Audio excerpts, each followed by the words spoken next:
Nommé le violeur de la Sambre, Dino Scala, 61 ans, comparaît devant les Assises du Nord. Oui, le procès s'est ouvert tout à l'heure. L'homme est soupçonné d'avoir agressé 56 victimes entre 1988 et 2018. Une première audience consacrée à l'exposé des faits et à sa personnalité, Lionel Gougelot.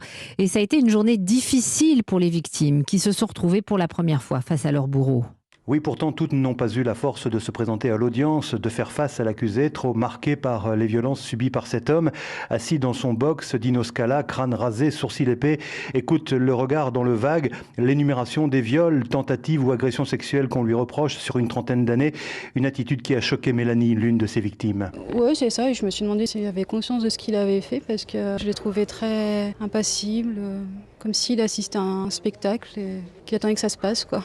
Et maintenant, c'est l'heure des comptes et qu'il va falloir qu'il nous regarde déjà droit dans les yeux et puis qu'il s'explique. Alors, en préambule à ces 3 semaines d'audience, le président de la Cour précise « On va essayer de comprendre vos passages à l'acte, mais je n'ai pas d'explication », répond d'abord celui que tout le monde considérait comme un père de famille au-dessus de tout soupçon. Il dit avoir été victime de pulsions, ce que conteste Cathy Richard, l'une des avocates de la partie civile. On ne peut pas le définir comme un bon père de famille. On ne peut pas le définir comme quelqu'un qui avait des pulsions.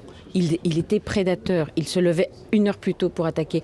On ne peut pas dire que c'est quelqu'un qui a été soulagé d'être interpellé. Il a fait tout pour ne pas l'être pendant 30 ans. Toutes ces victimes, elles ont vu un homme qui était déterminé, organisé. Après 4 ans passés à l'isolement, Scala dit qu'il a beaucoup travaillé sur lui-même avec sa psychiatre. Il parle de frustration, de colère, reconnaît un instinct de chasseur.